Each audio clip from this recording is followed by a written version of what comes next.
வணக்கம். மற்றொரு பதிவில் இணைந்திருக்கின்றோம். அண்மை நாட்களாக இலங்கையில் இடம்பெற்றிருந்த மிக முக்கியமாக இந்த நிதி மோசடி தொடர்பான விடயங்களை பார்க்கக்கூடியதாக இருந்தது. அதே நேரத்தில் ஒரு விடயம் நடைபெற்றிருந்தது, அதுவும் பரபரப்பை ஏற்படுத்தி இருந்தது. குறிப்பாக 2.5 பில்லியன் அமெரிக்க டாலர்கள் தான் திரைசேரியிலிருந்து காணாமல் போனமை உங்களுக்கு தெரியும். 4 பேர் இடைநீக்கம் செய்யப்பட்டிருந்தார்கள். இந்த நிலையில் நிதியமைச்சருடைய வெளிநாட்டு வளங்கள் திணைக்களத்தினுடைய உதவி பணிப்பாளராக இருந்தவர் தான் ரங்க ராஜபக்ஷ. இவர் கடந்த நாட்களுக்கு முன்னர் சடலமாக மீட்கப்பட்டிருந்தார். இந்த நிலையில் தொடர்பாக பரபரப்பை இந்த சம்பவம் ஏற்படுத்தி இருந்தது. குறிப்பாக அவருடைய பிரேத பரிசோதனை முன்னெடுக்கப்பட்டிருந்தது. முன்னெடுக்கப்பட்டிருந்த இந்த சோதனையின் அடிப்படையில் அவர் தற்கொலை செய்து கொண்டதாக சொல்லப்படுகிறது. குறிப்பாக வெட்டுக்காயங்களுடன் அதிகப்படியான இரத்த போக்குடன் தான் இது நிகழ பெற்றிருந்ததாகவும் அந்த பிரேத பரிசோதனை அறிக்கை தெரிவித்து நிற்கின்றது. இந்த மரணம் தற்கொலையாக நடந்தது என்று சொல்லப்பட்டிருக்கிறது. எனினும் இவை தொடர்பான சில விடயங்கள் ஒரு கேள்வியை ஏற்படுத்தும் விதமாக, இல்லாட்டி இதற்கு பின்னுக்கு யாராவது இருக்கின்றார்களா என்ற ஒரு சந்தேகத்தை ஏற்படுத்தும் விதமாக ஒரு சிலருடைய கருத்து பதிவுகளும் இடம்பெற்றுக் கொண்டிருக்கிறது. இன்றைய தினம் இறுதி கிரிச்சை நடைபெற்றிருக்கிறது. மரணம் தொடர்புல பல விடயங்கள் வெளிவந்து கொண்டிருந்தாலும் அவருடைய மனைவி மற்றும் 15 வயது மகள் சொல்லியிருக்கக்கூடிய விடயங்கள் இன்றைய தினத்தில் பேசுபொருளாக மாறியிருந்தது. அப்படி அவர்கள் என்ன சொல்லியிருக்கிறான்னு சொல்லி பார்க்கிற போது, இவருக்கு 2 மகள்கள் இருக்கின்றார்கள். அதில் ஒரு மகள் சொல்லியிருக்கக்கூடிய விடயம், தன்னுடைய தந்தை வீட்டை விட்டு வெளியேறும் போதும் எங்கு செல்கிறீர்கள் என்று சொல்லி கேட்டேன், அதற்கு அவர் தோட்டம் சுத்தம் செய்ய போவதாகத்தான் சொல்லியிருந்தார்ன்னு சொல்லியும், தோட்டத்திற்கு சென்று விட்டு விரைவில் வீட்டிற்கு வருவேன் என்று தான் சொல்லியிருந்ததாகவும் அவர் சொல்லியிருக்கின்றார். அந்த மாலை வேளையில் தாங்கள் கண்டியில் இருக்கக்கூடிய ஒரு ஆலயத்திற்கு செல்வதாக தீர்மானித்து இருந்ததாகவும், அந்த நேரத்தில் தாங்கள் வெளிக்கிட்டு கொண்டிருக்கிற சந்தர்ப்பத்தில் தான் பாக்கு தொழிற்சாலையில் பணிபுரியும் ஊழியர் ஒருவர் தான் இப்படி உங்களுடைய தந்தை இரத்த காயங்களுடன் இருக்கிறாருன்னு சொல்லி சொல்லப்பட்டிருந்தது.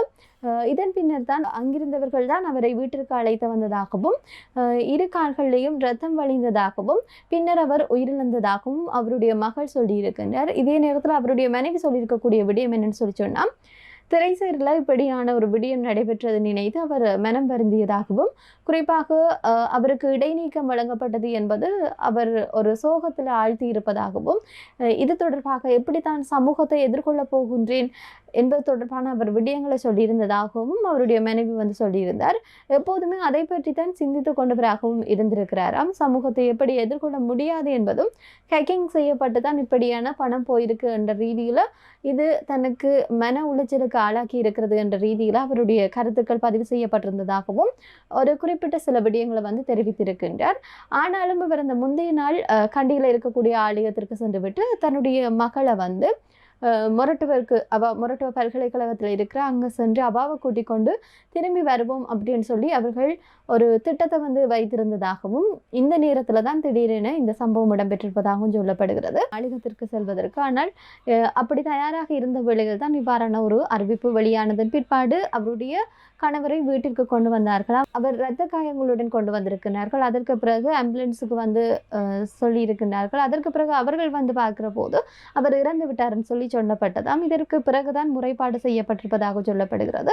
எனவே இது தொடர்பாக விசாரணைகள் எடுத்திருக்கக்கூடிய காவல்துறையினர் அந்த வீட்டு தோட்டத்தில் இருக்கக்கூடிய வாழைச்செடி அருகில ஒரு சாய்ந்துதான் அவருடைய சடலம் இருந்ததாகவும், அதற்கு அருகிலேயே ஒரு கத்தி இரத்த காயங்களுடன் இருந்ததாகவும், அந்த கத்தி அந்த வீட்டில் நிறைய நாட்களாக இருக்கக்கூடிய ஒரு கத்தி என்று சொல்லியும் சொல்லப்படுகிறது.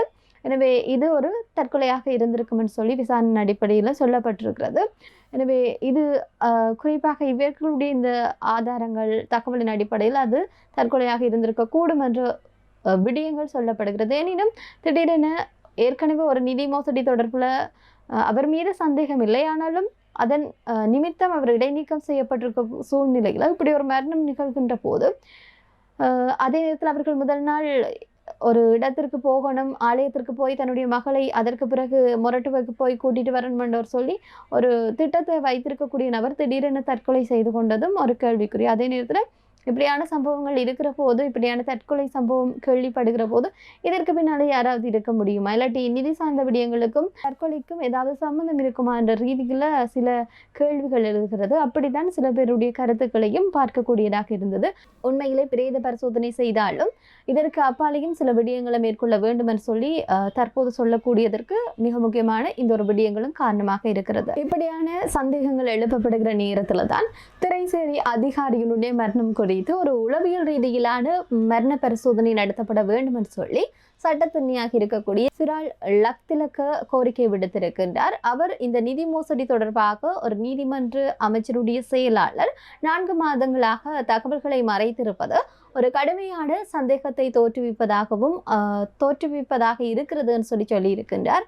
எனவே இது குறித்து ஜனாதிபதி மற்றும் சுகாதார அமைச்சரான நலிந்த ஜேதிஸ் அவர்கள் இந்த விடயம் தொடர்பில் சரியான விசாரணைகளை மேற்கொள்ள வேண்டும். அதே நேரத்தில் உளவியல் ரீதியிலான மரண பரிசோதனை முன்னெடுக்குமாறு தான் விரியமாக கேட்டுக்கொள்வதாக அவர் சொல்லியிருக்கின்றார். இலங்கையில் தற்கொலைகள் மற்றும் மரணங்கள் தொடர்பான வைத்திய அறிக்கைகள் குறித்து ஒரு மோசமான வரலாறு இருப்பதாக அவர் சொல்லியிருக்கின்றார். எனவே உளவியல் ரீதியான மரண பரிசோதனை செய்யப்படுகின்ற போதுதான் இது உண்மையிலே தற்கொலையா இல்லாட்டி வேறு யாராவது தூண்டினார்களா என்ற ரீதியில் தெரிந்து கொள்ளக்கூடியதாக இருக்கும் என்று சொல்லி அவருடைய கருத்து அமைப்பு இருக்கிறது. குறிப்பாக இந்த உளவியல் ரீதியான மரண பரிசோதனை என்பது 3 விடயங்களை உள்ளடக்கியதாக காணப்படும். ஒன்று, தற்கொலைக்கான காரணம் என்ன என்பதும், மற்ற அவருடைய மனநிலை எவ்வாறு இருந்தது என்பதும், அடுத்தது அந்த மரணம் எவ்வாறு சம்பவித்தது, இந்த 3 விடயங்கள் தொடர்பாக அறிந்து கொள்ளக்கூடியதாக இருக்கும். எனவே மரணத்திற்கு முன்னர் நடைபெற்ற சம்பவங்கள் தொடர்பையும் ஆராயப்பட வேண்டும் என்பதுதான் அவருடைய கருத்தாக அமையப்பெற்றிருக்கிறது. ஒரு சிலருடைய கருத்தும் இவ்வாறாகத்தான் இருக்கிறது. இதே நேரத்தில் இன்னும் ஒரு செய்தியும் வெளியாகி இருந்தது. குறிப்பாக இந்த திரைசேரி செயலாளரான ஹர்ஷன சூரிய பெருமவை பதவி நீக்குவது தொடர்பான விடயங்கள் எல்லாம் கேள்வி எழுப்பப்பட்டிருந்தது. இந்த நிலையில இது தொடர்பில் எந்த ஒரு முடிவும் தற்போது வரை எடுக்கப்படவில்லை என்று சொல்லி நாடாளுமன்ற உறுப்பினரான நெஹால் அபேசிங்க தெரிவித்திருக்கின்றார். அவரை பதவியிலிருந்து நீக்குவதோ அல்லது அது தொடர்பான எந்த ஒரு விடயமோ அரசாங்கம் இன்று வரை எடுக்கவில்லை என்று சொல்லியும், எந்த விதமான ஒரு கலந்துரையாடலும் தற்போது வரை நடத்தப்படவில்லை என்று சொல்லியும் சொல்லியிருக்கின்றார். கட்சிகள் எல்லாம் கேட்டுக்கொண்டிருக்கின்றார்கள் இவரை பதவியிலிருந்து நீக்க வேண்டும் என்று சொல்லி. இது தொடர்பாக ஊடகங்களும் கேட்கின்ற போதுதான் இந்த ஒரு பதில் அவர் சொல்லியிருக்கின்றார். எனவே தற்போது இருக்கக்கூடிய நிலைப்பாடு பற்றியான ஒரு விடயத்தை தான் அவர் சொல்லியிருக்கின்றார். அதே நேரத்தில் அரசாங்கத்திற்குள்ளாகும், அதாவது எதிர்கட்சிகள் தான் கேள்வி கேட்கின்றது. எனவே அரசாங்கத்திற்குள்ளும் இப்படியான அவரை பதவியிலிருந்து விலக்க வேண்டும் என்று சொல்லி கேள்வி கேட்கின்றார்களா குறிப்பிட்ட சிலர் என்று சொல்லி கேள்வி கேட்கப்பட்டது. அதற்கும் அவர் பதில் கூறுகின்ற போது தற்போது வரை எந்த ஒரு அறிவிப்புகளும் அரசாங்கத்துக்குள்ளே இருக்கக்கூடியவர்கள் முன்வைக்கவில்லை என்று சொல்லியிருக்கின்றார். இருப்பினும் எதிர்கட்சிகள், குறிப்பாக திரைசேரியில் இருக்கக்கூடியவர்கள் பதவி நீக்கம் செய்யப்பட வேண்டும். அதே நேரத்தில் குறிப்பாக ஜனாதிபதி அன்ருகுமார் திசாநாயக்கவும் பதவியிலிருந்து நீக்கப்பட வேண்டும். ஏன்னு சொல்லிச்சுன்னா அவரும் பொறுப்பானவராக இருக்கிறார். எனவே அவருக்கும் அந்த பொறுப்பு இருக்கு, அவருடைய கண்காணிப்புல இருந்திருக்கணும். அப்படி இருக்கிற போது இப்படியான ஒரு சம்பவம் இடம்பெற்றது என்பது ஜனாதிபதிக்கும் உடன்பாடு இருந்திருக்கும். அவரும் இதற்கு பொறுப்பு கூற வேண்டும் என்ற அடிப்படையில் அவர் பதவியிலிருந்து விலக வேண்டும் என்று சொல்லி எதிர்கட்சிகள் தொடர்ச்சியாகவே குரல் கொடுத்து வருகின்றார்கள். இந்த ஒரு நிலைப்பாட்டில் தற்போது வர்ணம் ஒன்றும் இடம்பெற்றிருந்தது. எனவே இப்படி அடுத்தடுத்த விடயங்கள் இடம்பெற்றிருக்கின்ற போது இந்த அரசாங்கம் இந்த விடயத்தை எப்படி சமாளிக்க போகிறது, எதிர்கொள்ள போகிறது, தொடர்ச்சியாகவே இந்த நிதி சார்ந்த விஷயங்கள் சொன்னால் கூட அதற்கு முழுமையான தீர்வு கிடைக்குமா, மீண்டும் அந்த நிதிகள் எல்லாம் பெறப்படுமான்னு சொல்லி ஏகப்பட்ட கேள்விகள் அரசாங்கத்தின் மீது முன்வைக்கக்கூடியதாகவும் இருக்கிறது. அதே நேரத்தில் இதற்கு பின்னால் இருக்கக்கூடிய அந்த மறைமுக முக்கிய சூத்திரதாரிகள் யார் என்ற ஒரு கேள்வியும் இருக்கிறது. எனவே பொறுத்திருந்து தான் நாங்கள் பார்க்க வேண்டும் எவ்வாறான மாற்றங்கள் எதிர்காலத்தில் நடக்கும். நிச்சயமாக மீண்டும் அந்த பணங்கள் எல்லாம் கிடைக்குமா என்பது மிகப்பெரிய ஒரு கேள்விக்குறியாக தான் இருக்கிறது. ஆனாலும் இந்த அரசாங்கத்தினுடைய செயல்பாடுகள் எப்படியாக இருக்க போகிறது என்பதை பொறுத்திருந்து தான் பார்க்க வேண்டும். மற்றும் ஒரு காணொலியில் சந்திப்போம். நன்றி.